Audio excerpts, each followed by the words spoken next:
दोस्तों, आज मैं आपको ले जाने वाला हूं एक ऐसे सफर पर जहां सच्चाई और परछाई का फर्क मिट जाता है। ये है 2025 की एक Tamil horror thriller film the door, जिसकी कहानी आपको आखिर तक सीट से बांधे रखेगी। तो चलिए बिना वक्त गंवाए शुरू करते हैं। कहानी शुरू होती है मित्रा नाम की लड़की से।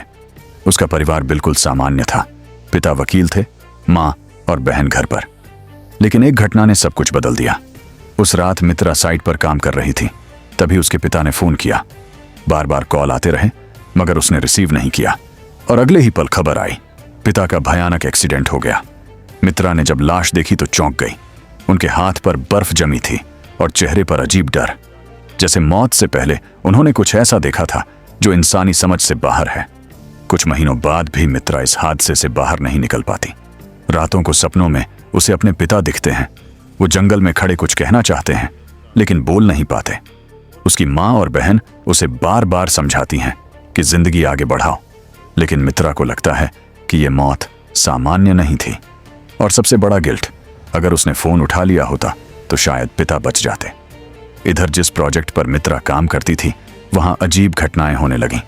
मजदूर बिना वजह बिल्डिंग से कूदकर मर जाते। लोग कहते यहां आत्मा भटकती है।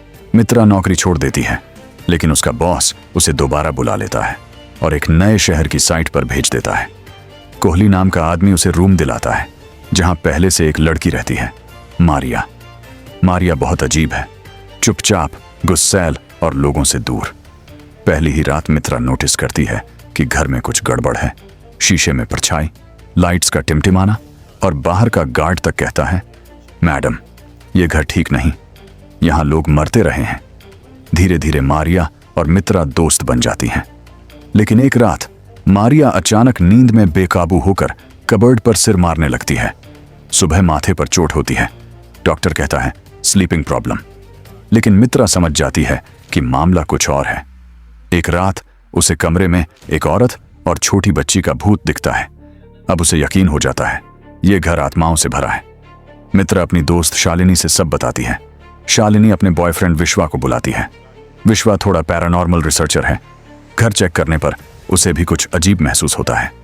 जांच में पता चलता है कि सालों पहले इस जगह पर एक एक्सीडेंट हुआ था जहां माँ बेटी मारे गए थे।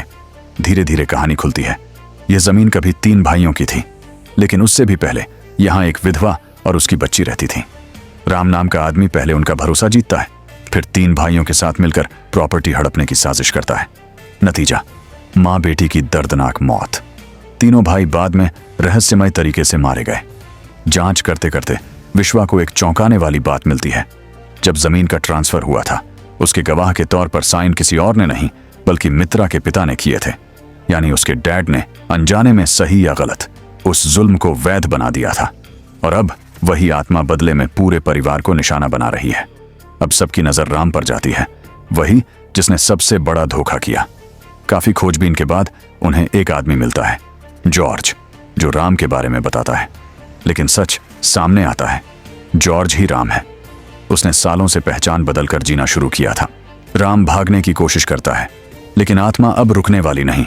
भयंकर तूफानी रात में आत्मा सामने आती है और राम को भी खींचकर मार डालती है। यहीं आत्मा का बदला पूरा हो जाता है। 3 भाई, राम और गवाह, सबको सजा मिल चुकी थी। मित्रा अपने होम टाउन लौटती है। अब उसे समझ आता है कि उसके पिता दोषी नहीं थे, लेकिन उनकी एक चूक ने मासूमों की जिंदगी ले ली। आत्मा को इंसाफ मिल चुका है और यही था इस फिल्म का सिहरन पैदा कर देने वाला अंत। तो दोस्तों, यह थी उस Tamil horror thriller movie the door की पूरी कहानी। क्या आपको भी लगा कि आत्माओं का न्याय कभी कभी इंसानी कानून से भी सख्त होता है? नीचे कमेंट में अपनी राय जरूर बताइए और चैनल को सब्सक्राइब करें। मिलते हैं अगली वीडियो में।